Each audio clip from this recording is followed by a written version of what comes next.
Welcome to the Teacher's Toolkit for Literacy, the free podcast for motivated teachers and school leaders who want to inspire their students and school community in literacy learning. Make sure you subscribe to the show on your favourite podcast player, and for more amazing literacy resources, check out the show notes provided with every episode. Hi, I'm Sharon, and I'm the host of a Teacher's Toolkit for Literacy. In every Toolkit episode, we bring you specific resources, tools, strategies, tips, techniques to help you in your job as a teacher of literacy. Firstly, we acknowledge and pay our respects to the Kaurna people, the traditional custodians whose ancestral lands we gather on. We acknowledge the deep feelings of attachment and relationship of the Kaurna people to country, and we respect and value their past, present, and ongoing connection to the land and cultural beliefs. Welcome to our Teacher's Toolkit for Literacy podcast. This is part 2 of Inferring, and here we go. So when we're modelling, there are some question prompts that we can use to activate their thinking. So if we've modelled something, so if we've modelled any of those things, so we've been doing the think aloud, these are some of those useful questions that can then prompt and activate their thinking as they're working through this process. So the I wonder, and what are you wondering is a classic question, not just for inferring, for a lot of things. This is active thinking. What are you wondering? Why do you think the character, what are you wondering about this character? Oh, I think that character's feeling this, that, or the other, or I think, what are you wondering about this event?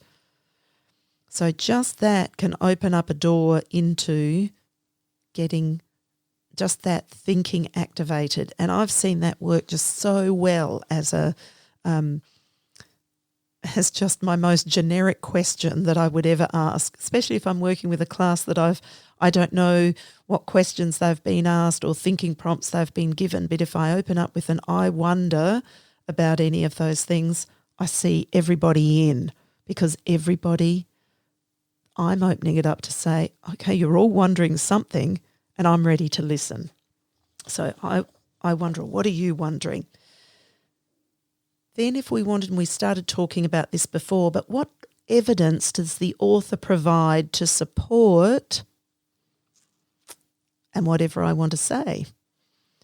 So if there's a point in the book where I want them to do some of that inferencing, I can say, so what evidence does the author provide to support this?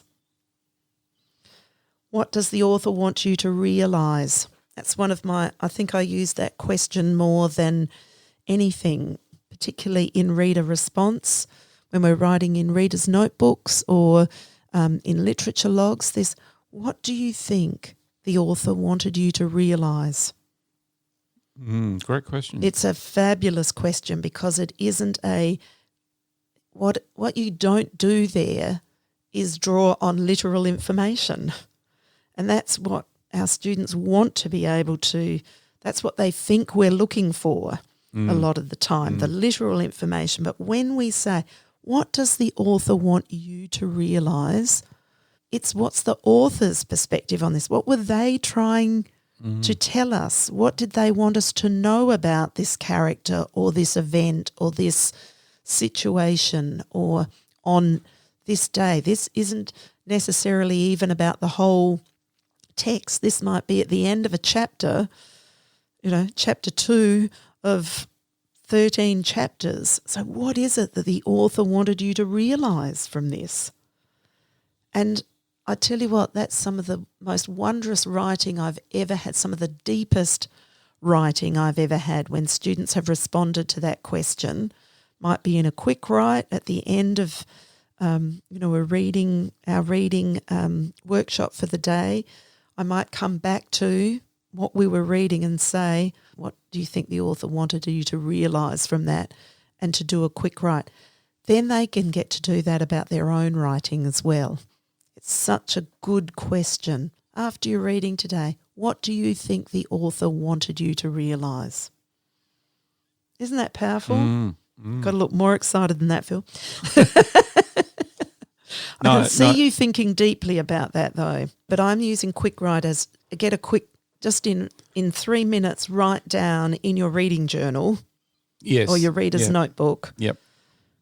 what did the author want you to realise? Yes. Yep. Right? Because that's the bigger thinking. It isn't on, we're not drawing out literal things. We're drawing out, we're coming to, remember what I said at that beginning about coming to, lifting from the page and lifting from what's said and not said, this new idea that isn't there, that isn't just on the page. And seriously, from the earliest years up, whenever I've had, even if I do that in a discussion and ask students to just talk about what do you think the author wanted us to realise, that's where, just in that question alone and the responses, I sometimes sit there thinking I have underestimated you as thinkers. What you have just brought to the table by that question alone helps me understand the depth of thinking that you've been doing.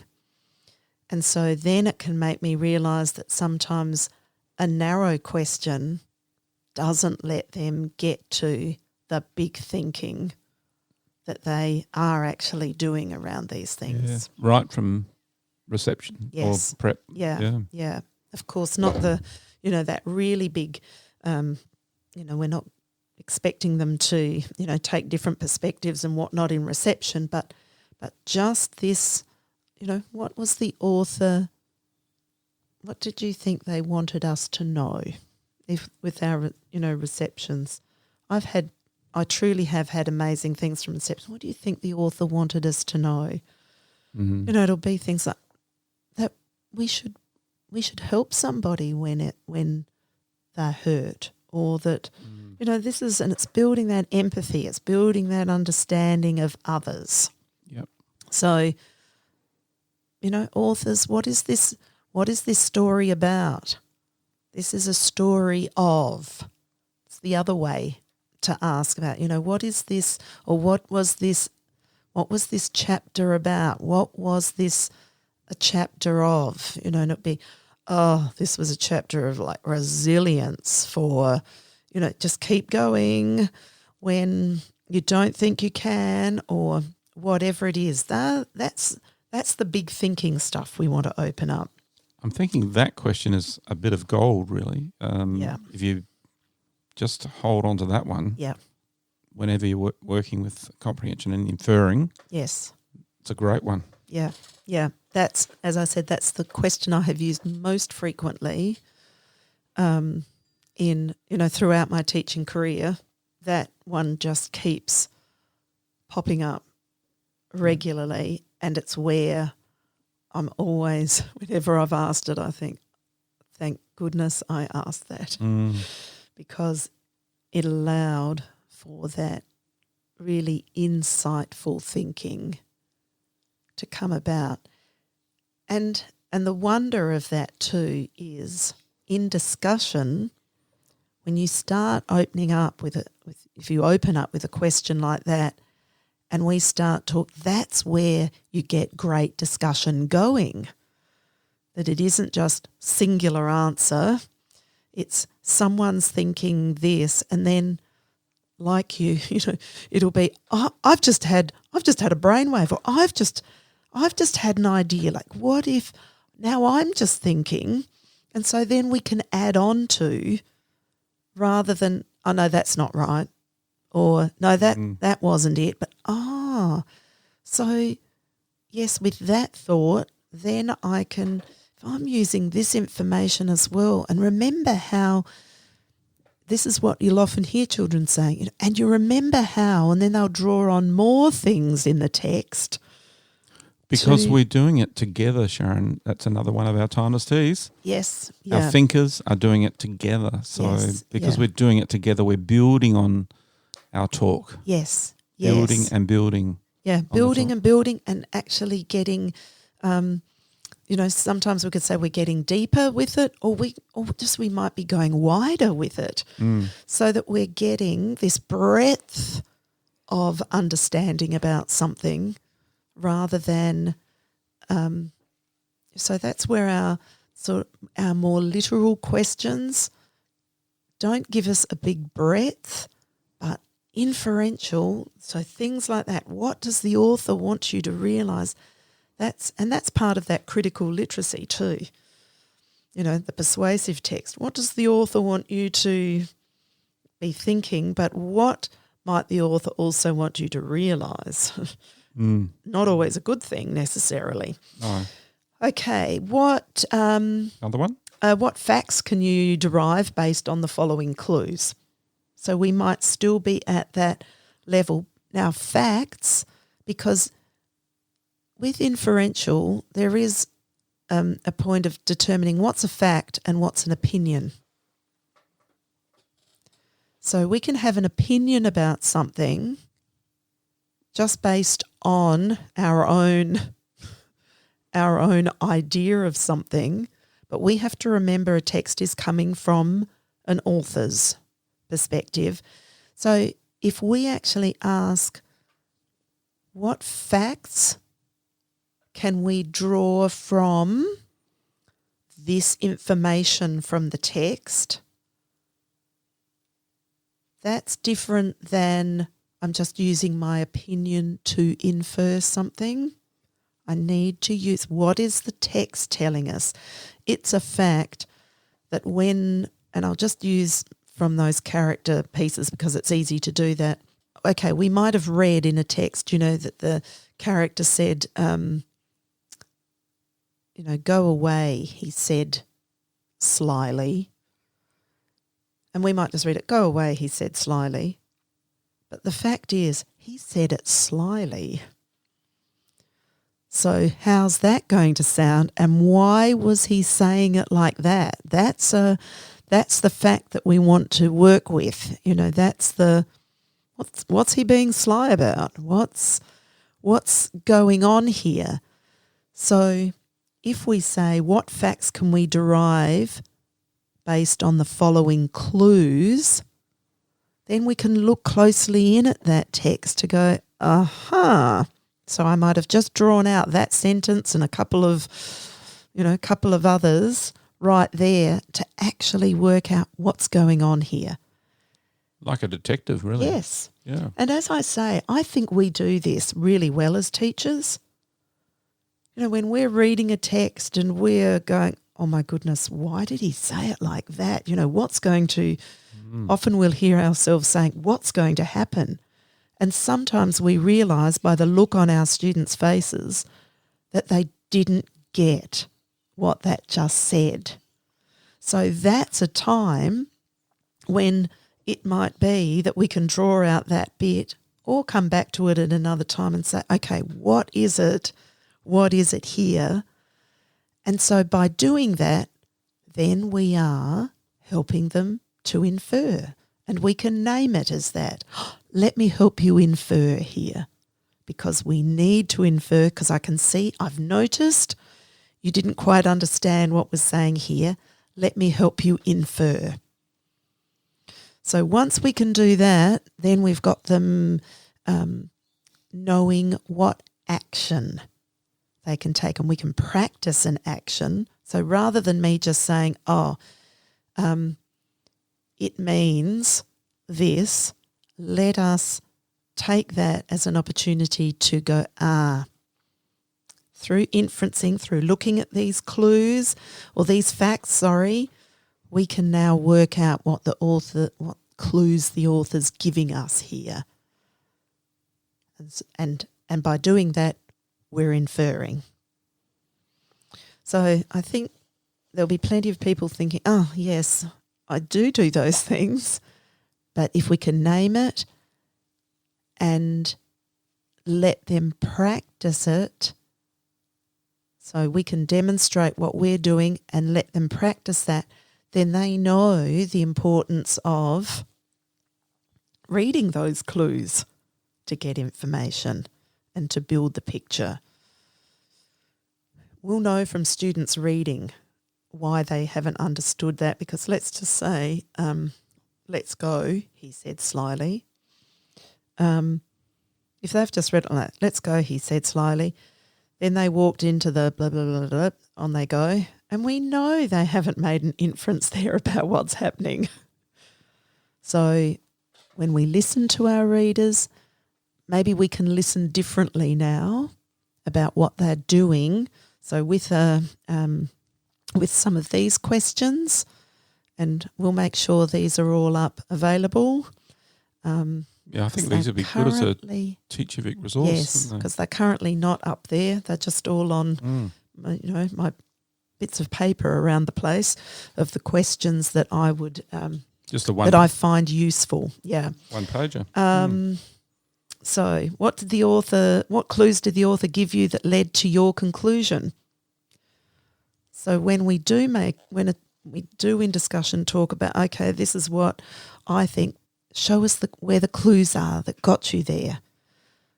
So that's kind of the reverse of the one before, where we're teaching. So what are the facts we used? But now you've come up with that conclusion. What clues got you there? And for good readers, they've got a whole lot of clues that got us there, not just one.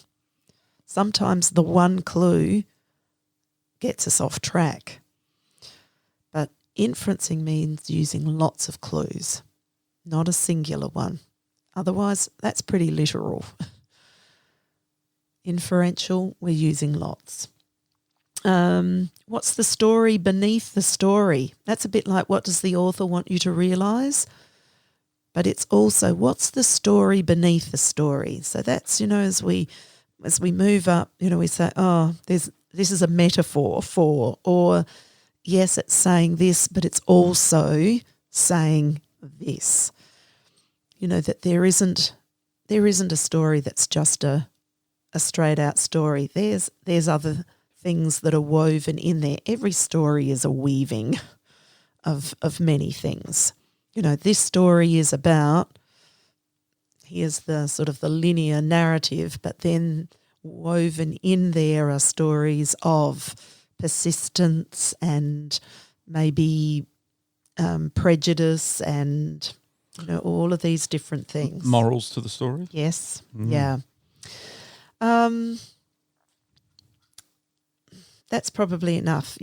I'll put those up so that, because I think they're ways for us to listen to our readers, to know really how much are they inferring, and that some of those questions can be useful in conferences as we're listening to readers. So when people say, I want to have, after they've read something, I want to have like the inferential questions.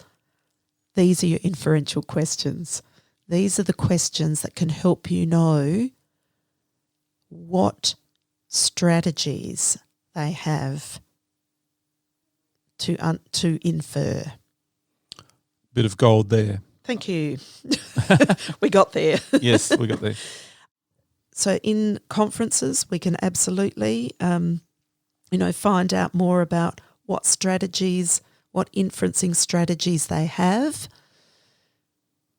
But I can also do that by, as I'm making an intentional decision to teach inferring, then I'm going to, look at, as at my group, I'm going to lead with some of these making inference questions to see where we are, to know what am I noticing about that? So in discussions, are we able to talk about this? In discussions, are we able to talk about that? If I've asked them to write a response, let me have a look at that and let me see where are they with their inferring.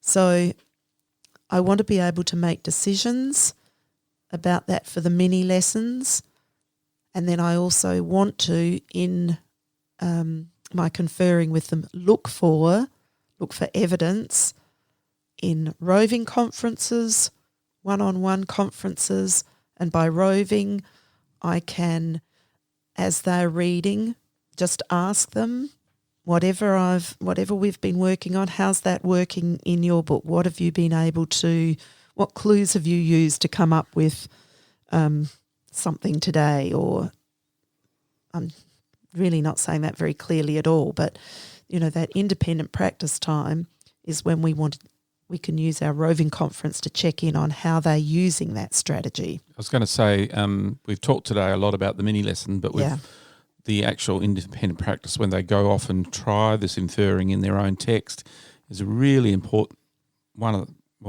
every part's important, but that's a really critical part of the lesson, isn't it? Yes. And the biggest part of the lesson.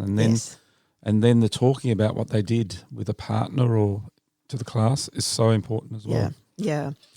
And even just coming back to that mini lesson, I'll just say on a podcast it's always tricky to and I might put up a little video about that one on Teachific of if I'm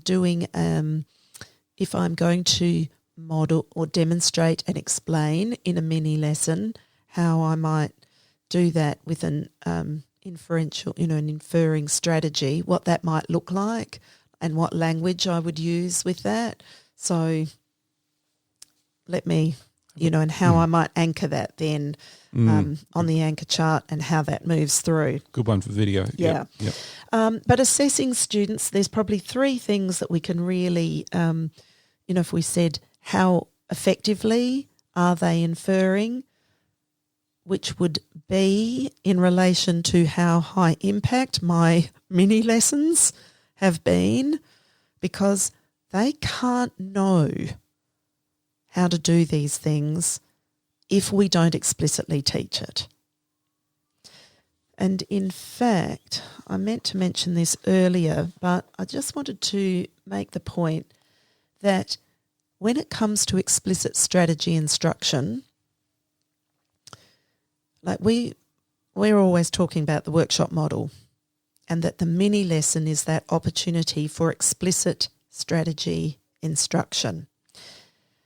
And this is probably the first time that I've really anchored that in. I know in the earlier podcast we talked about that the workshop model comes from the work and the research of Pearson and Gallagher. And that was in 1983. And they proposed this model, this workshop model of explicit strategy instruction. And that is the function of that mini lesson, explicit strategy instruction. And so numerous researchers have looked at how does that workshop model enable explicit strategy instruction and how effective is that within a workshop model, and it is highly effective. It is a high impact model for explicit strategy instruction. It needs that begin with that explanation of the strategy and demonstration, so explaining what the strategy is and naming it and what action we are taking, and that the process the readers use to employ that strategy. So that's the demonstration. What's the process they use? So that's why we've got to do it in text. Then we are explicitly modelling that, how we are processing text using that strategy. And then we're allowing students to practice that with us before explaining when and how they would use it. So that's the absolute tightness of the mini lesson. The guided practice, for some students, they're going to stay as a little focus group for a bit more practice of that because they haven't quite got it, and others are ready to go off for some independent practice.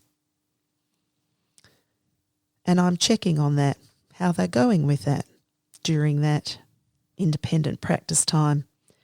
And the share and reflect are critical in this explicit strategy instruction because, like I articulated what I was doing and how I was using that process, so does the learner need the opportunity to do that. So in reflecting and in sharing, either coming back as a whole group, maybe one or two sharing or doing a turn and tell to share, even if that's whole group and I'm just turning and telling to the person next to me on the floor, it's good to come back together as a group about that because I'm just bringing that back. What were we trying today? What were we practicing? Or it might be a reflection in a reader's notebook about how that worked for me. So Pearson and Gallagher's, this is the explicit strategy instruction. It's a model that has been shown just to be highly effective. It's high impact. And we'll see evidence of that strategy in lots of other frameworks that people have developed around that. So that then leads me to, so if I am teaching and being explicit about comprehension strategies and the explicit teaching of them, what does that look like when I'm planning for that? So I'm going to talk first about what would that look like across a week. Let me take one step back. In a year where I'm planning probably 7 or 8 units for reading, readers' workshop units and writers' workshop units across my year, I've got 7 or 8 of those. Readers' workshop, writers' workshop. For every one of those units, I'm making absolutely intentional what comprehension strategy I'm teaching in that unit. So over a 5-week unit, if I can see that my students really are needing, well, not even if I'm seeing it, I'm bringing, because I need to bring these strategies to them every year to work with more and more complex text. So I'm bringing a new level of inferring to my students every year for that strategy. You know, what they had in the year before. So if I'm always at that 1 year level, I'm bringing that strategy to more complex text.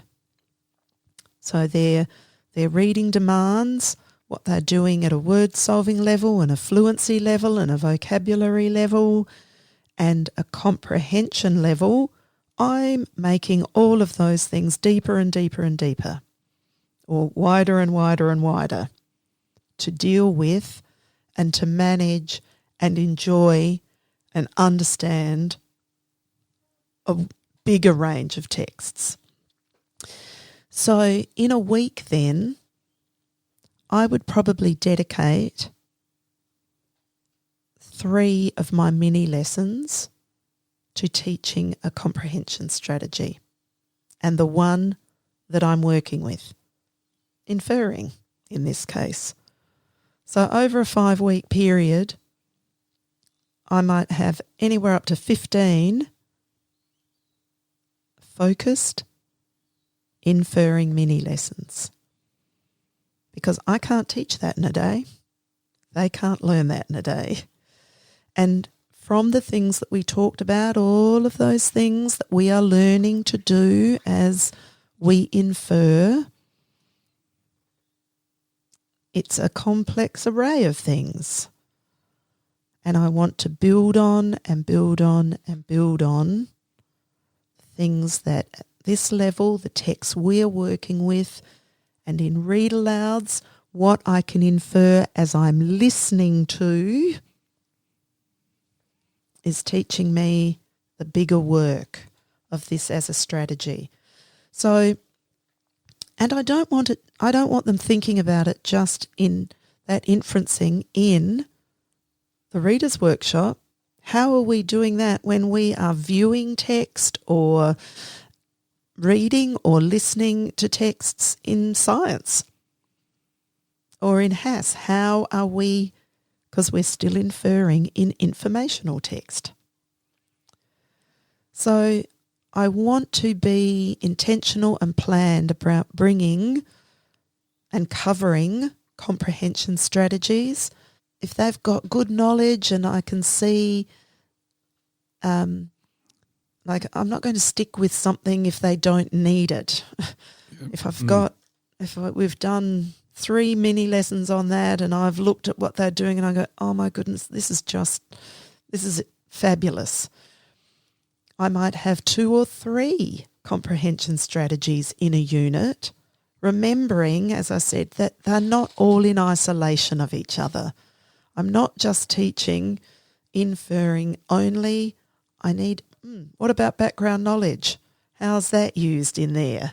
How is predicting used within that? So that I am also teaching not just how I'm doing one on its own, but how do I orchestrate that or integrate that with this strategy? Because whenever we are reading, we are using all of the strategies. And I suppose as the year goes on, you'll be orchestrating more and more, bringing them all together a bit more.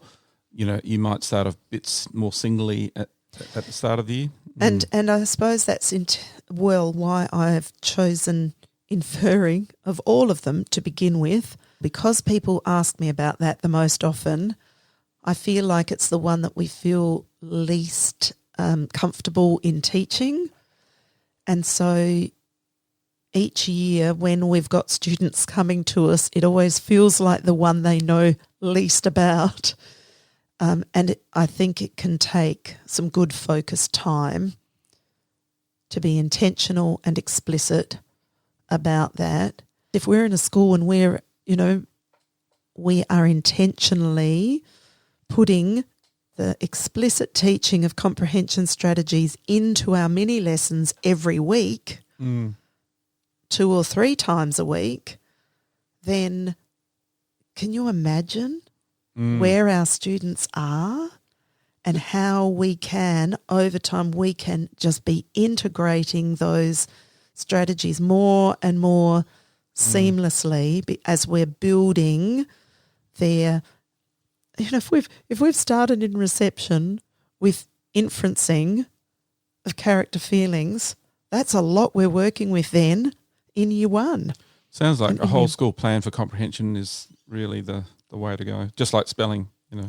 Yes, and just like writing. Quick question. Yes. How effectively can inferring be assessed on an NAPLAN test? Well, how effectively are any of the comprehension strategies assessed? What we know as teachers that best gives us information about what our students are doing within text is when we see them operating within text. So NAPLAN doesn't let us have eyes and ears on what the reader, the thinker, is doing. We don't know how that assessment doesn't tell us how they got to that answer. The 3 things that I'd always be watching for with inferring was how can they merge their background knowledge with the text? How do they construct interpretations?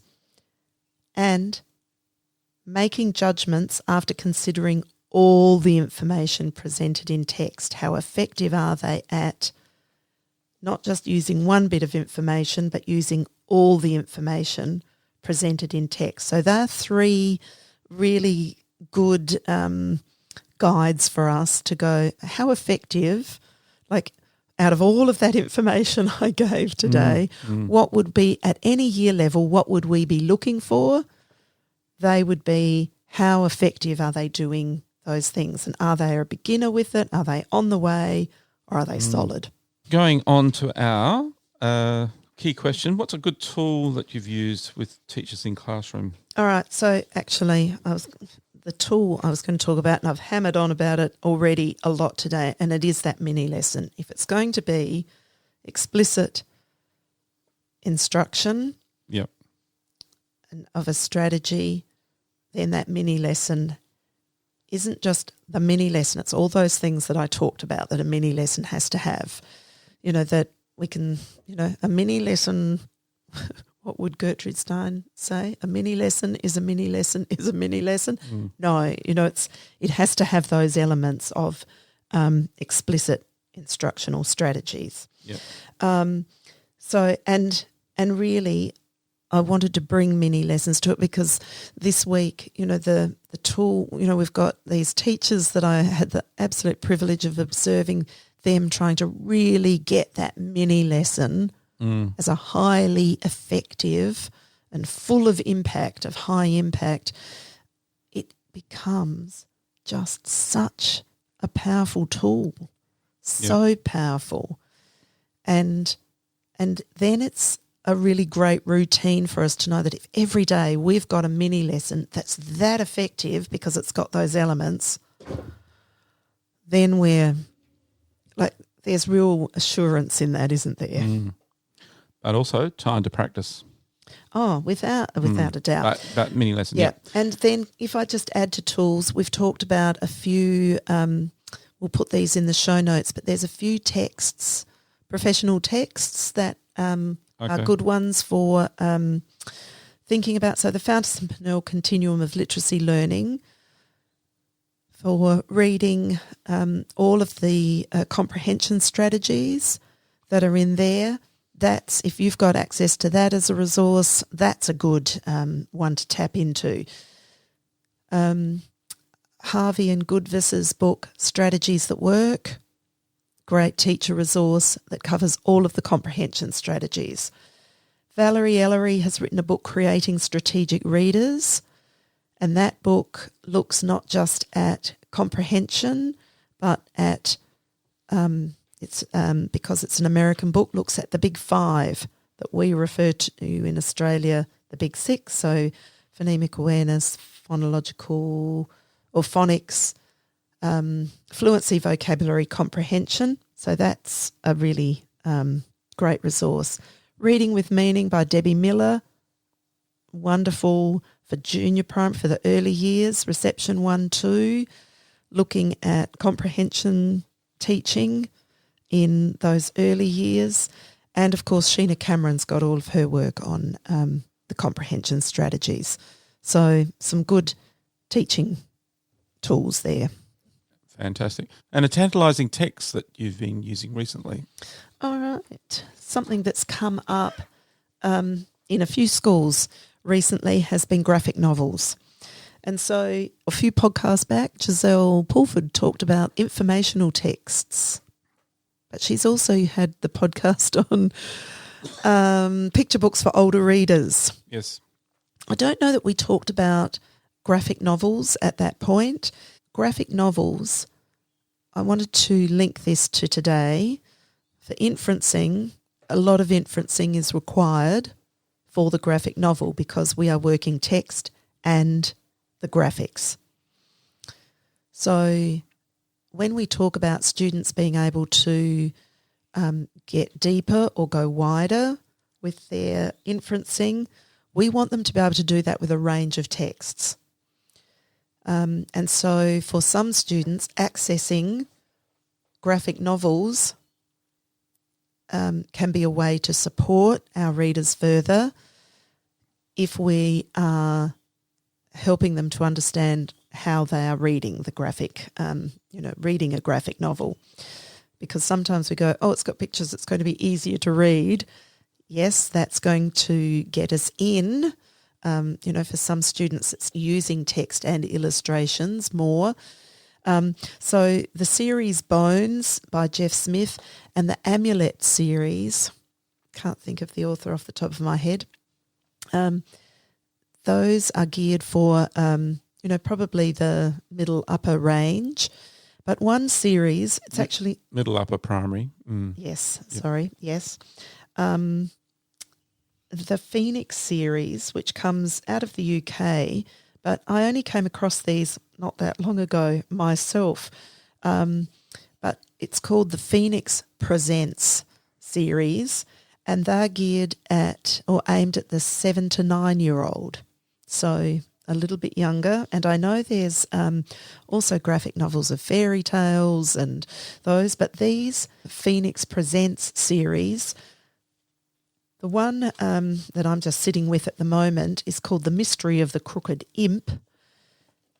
And not only does it have features of graphic novels, but I open up to, I'm just past the title page, into a double page map.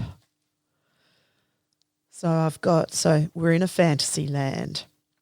And here we are in Port Fate. Love that spelt F-A-Y-T, although immediately it makes us think F-A-T-E, what is about to happen here? What's the fate of this place? But it's got this rich, so it's got a map, but in the style of a graphic novel, it's got text, the little text boxes sitting on that.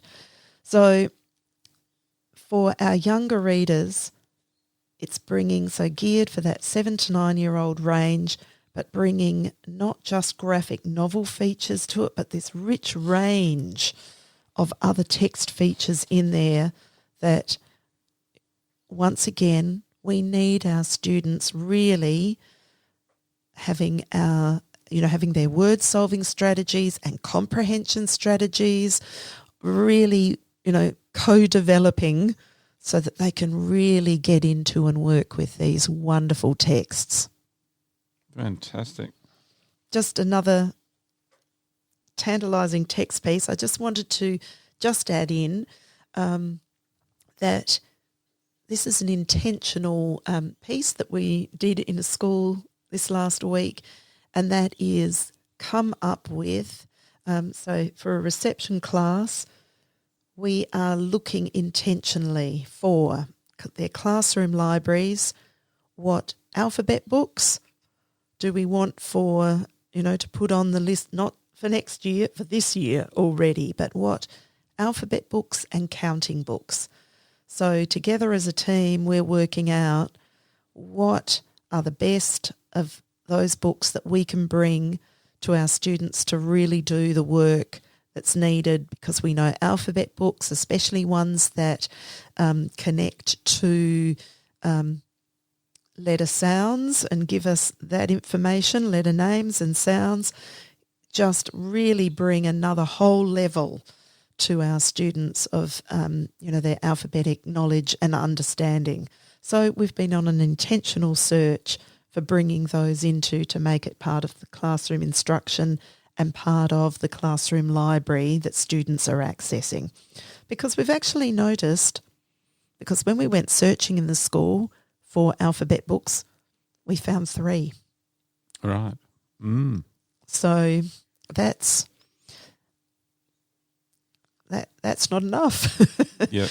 Not for when we know the work that those books and the counting books in there for, all that work around counting and seeing it in lots of different ways and represented in lots of different ways, and seeing how counting works in the real world. So we've been on an intentional search so I just wanted to say that in terms of tantalising text, sometimes we're after categories of text that we really want to bring those categories intentionally to students, just like we do with our older ones, maybe about, fantasy texts, which was another conversation with another teacher this last week of what fantasy texts are the ones that she wants to bring in for the fantasy writing unit. Fantastic. And lots of gold there today, Sharon. I'd like to wrap up, I think. Time to. Thank you, everyone, for listening today, and hope you got a lot out of that about in comprehension and inferring. And please join us on our Facebook group and connect with us on the website. Subscribe to our newsletter if you haven't already. The word teacher in another language today, Burmese. Siya. Thank you very much, everyone, and bye for now. See you, everyone. Catch you next time. Bye. Thanks for listening to the podcast. To make sure you don't miss any literacy learning tips and insights, please subscribe to our show on your favourite podcast player. At Q Learning, our literacy specialists draw on over 30 years of teaching and international consulting experience to deliver world-class learning solutions. We equip, empower and support teachers to become their authentic selves. To find out about upcoming webinars and about how Q can help you and your school, visit qlearning.com.au. And you can get even more amazing teaching resources right now at teachific.com.au. Stay tuned.